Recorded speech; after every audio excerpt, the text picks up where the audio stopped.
Hello everyone, this is Andrea from Lacuna Coil and you're watching Metal Nexus. Yeah!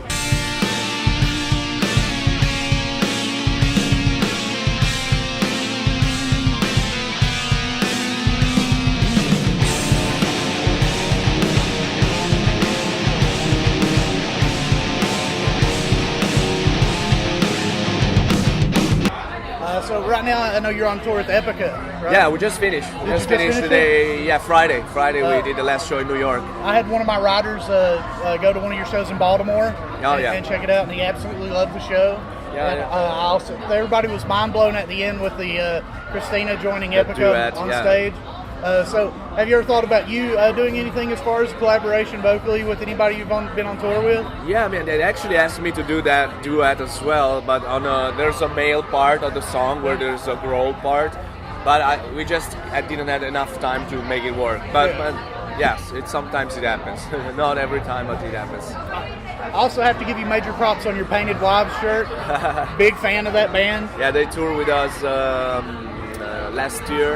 Oh yeah? And we stayed friends. One of the guys came out at the show in Orange County on this tour, so he brought us new, fresh gear. Oh yeah, that's awesome. As a group, you've been around for almost 2 decades now. Yeah. You witnessed, contributed to the evolution of heavy metal as a genre from the mid-'90s up until present. How do you feel about the modern direction of metal, and are there any modern groups that you've fell in love with? Yeah, I mean, there's a lot. I think metal today is wider than it has ever been. You know, you can call metal a lot of different things. This festival, you can tell that there's so many different kind of bands. You know, they totally belong in one way or another. You know, sometimes it's a bit more towards the rock music, sometimes a bit towards metal, like in our case. But in general, it's such a variety, and it's so much alive everywhere. You know, we've been touring for this record worldwide. We've been to Australia, we've been to China, to Philippines, Japan. We've been Europe, all over, Russia, here, South America. You know, so and everywhere there's people living for metal music. So I think it's as alive as ever. You know, and it's very important that there are so many new bands bringing new things to the table. You know, it's, as I say, it's hard to remember all of the ones I've been listening to, but recently we just got the new Nothing More record, and Mark has been playing in our record as well, one of the lead guitars. So that's something really fresh and a new approach to rock and metal music. So there's so many good bands out there. You have to be really open-minded and give a chance to new bands as well. You know, it's important. Yeah. Do you think the way modern music is now, it's made you more competitive or gave you an extra drive because the music is so broad now? Yeah, but that's more the music business that has become like that, because the way it has been changing and shifting towards the internet and the digital streaming instead of the physical sale. Although metal is one of the few genres that still resist in buying CDs. You know, we have a strong fan base. Our physical release are still solid, consider what's reality nowadays, you know. So it's important that in the new ways you find a way to support the bands. You know, it's hard because there's so many different offers every day, and it's easy to get lost in the quantity of bands that are out there.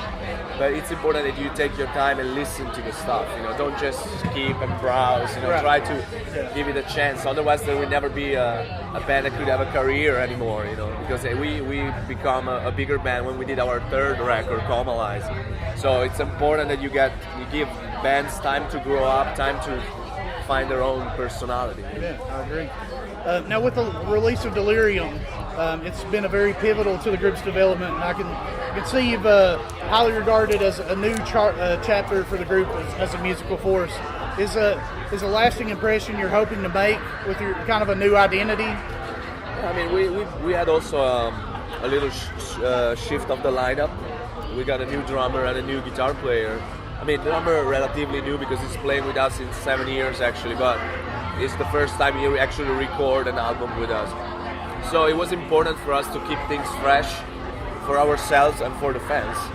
And actually Delirium has been embraced really well. It's one of the most successful records after the classic record we've done, like Comalize or Karma. So it's been very good response everywhere, and he has brought a new attention to the band. So I think it's important for us to release an album that makes sense in the year when we release it. fix a record that comes out in 2016, that it has to mean something in 2016. Yeah. Obviously, without erasing the past. You know, we don't want to neglect what we've done before. You know, it's just that we want to say, okay, we're here. This is our style, but we're also projected in the future in a way. Now, Delirium also was a concept album, right? Sort of, yes. There was a common theme for every song. Yeah. Did it make the process any difficult, kind of devoting a lot of attention to the lyrical process? No, because actually it gave us more focus, and it was also easier to... We wanted to give a full package, like all the pictures you have in the booklet, all the props you have on stage, all the stage clothes, the photo session, everything has been driven by the concept. So it was way easier to find a focus following the basic idea. And then actually all the photos, for example, on the booklet, we took inspiration from real photos of patients of sanatoriums in the beginning of the century. And what we noticed that was so scary and weird, it wasn't so much the horror aspect of it, while the weirdness of the people, the weirdness of their look, the weirdness of their posture, the way they seem almost to fluctuate on the beds, you know, when we're laying down, because of the unnatural positioning. So those give us a big idea of how this thing is strong, even without playing too much of the horror character, you know. Now, is Gothic imagery as consciously prevalent in the group's spheres of influences as it was before? It is, but I think it's an evolution of that. You know, when you think about Gothic, sometimes there's a lot of the cliche of it. You know, like the latex or the S&M or that kind of stuff. While we're more, we definitely embrace Gothic, and that's where we come from, and that will always be a strong part of our atmospheres. But I think we also brought an evolution of it. You know, obviously there will always be something in that direction because that's where we come from. That's what we like. But we don't want to follow too much in the cliche. You know, we also want to represent it in an evolution of it. Now, you've also announced the release of a book, Lacuna Coil, Nothing Stands in Our Way, be published sometime early 2018. What all does the book include that fans should be excited about? This is going to be 20 years of our history, plus a lot of picture backstage. Like, not so many of the official picture because those have been seen already by everybody. So unreleased photos? Unreleased photos, unreleased stories. It's going to be a really full package. I mean, we're still working on it, so we're aiming to release it by Christmas or New Year's Eve. But if we can make it in time, we're still selecting some of the material. We have so many pictures from we had to scan because they were still printed, so we had to scan all of them and focus, remember who took the picture, where it was taken, and what time it was, you know. So a lot of work, you know, but it's going to be very, very special. So has it been pretty nostalgic going through some of these maybe old photos you haven't seen in 15 years? There's photos of me and Marco, the bass player, because we formed the band when we were like 16, 18 years old, you know, just started to jam with friends, you know. It almost look like a baby photos. Yes, you know? yes, some are actually baby photos. So you also released the amazing cinematic video for You Love Me Because I Hate You in May. In my opinion, one of the best videos I've seen the entire year. How was the process of filming it, and where did the storyline come from? Yeah, this video is also partially connected to the video for Blood, Tears, Dust, which is a bit more of a performance video with some little bits taken by the other video where they explain the story even a little further.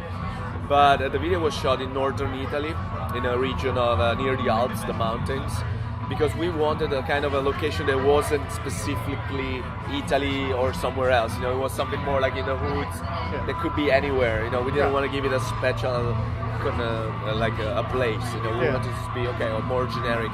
And the idea came out with the director, which is a director that is very well known for his cinematic kind of videos. So we wanted to have an artistic video without worrying too much on how many people is going to watch it. You know, we wanted something that was artistically quality, connected with the video, with the story. It was more important to represent the story well than just have click on the YouTube. You know, that was our main goal, is to give something very deep connected to the topic of the record. How many days did it take to shoot it? 3 days. 3 days? 3 days. We stayed in a monastery in the mountain. It was an amazing place. Yeah. This is monastery, and behind you see a giant mountain, like like a huge wall behind the monastery. We slept in the monastery with no internet, nothing, and it was an amazing experience. Really, it was tough, and then the inside location is an industry where they used to make wool clothing, like texture, like fabric. And now it's all abandoned, and it's a giant structure that you can go in the basement, and there's still places they've never been visited before. So it's really cool. Yeah, it sounds like a credible experience. Yes, it was. Is something like that something that would inspire you lyrically or musically? If we would have done it before the record, yes. I mean, maybe on the next record, would you think back to moments like that? Yeah, definitely inspiring moment for sure. Yeah, it sounds like it. So one factor commonly synonymous with the group is one for elaborate stage presence. Is it a conscious attempt to bring theatrics to your performance, or is it just something naturally that happens with you guys? It's both. Okay. It happens naturally, but we also like to do it. We like to give a complete package, also visual. The two can go together with the music. It's important for us to have both in our music. For the remainder of the year, we've got a few months left. What's Lacuna Coil? We have a tour in Europe that's gonna start in beginning of November, like November 8th. Okay. And we're gonna go to all the places we haven't visited yet, like Portugal, Greece, Eastern ex-Yugoslavian area like Serbia and Bulgaria, and a lot of places we haven't, Romania. And then we're going to do all the smaller towns in Germany, France, and Spain that we haven't touched yet. Is it a headlining tour? Yes, it's headlining. We got a band supporting. It's a new band on Nuclear Blast called Solar Darling, which is ex-members of Elevate. Yeah, they're great. So I definitely appreciate your time. Everybody, if you haven't picked out their new album yet, make sure you do. Look in maybe December or early January for their new book coming out. It'll give a historical 20 years of the band. Yeah, photos. We're actually also filming the special show we're gonna do on January 19 in London for the 20 years anniversary of the band. So we're gonna film that show, and it's gonna be on a DVD later in the year. Okay, so it won't be released with the book, but separately? No, separately, 1 year later. Okay. Is it all just a live show, or will there be any behind the scenes? Behind the scenes, live show, and the live show was really special from that one unique show we're gonna play with songs we never played before, songs from the very early releases, and there's gonna be interaction with a gothic circus doing stuff while we play. Awesome. So it's gonna be special. Yeah, it sounds like unique and special. So make sure definitely to keep your eye out for that as well. We thank you so much for your time, and can't wait to see your set this evening. Thank you guys, and see you soon.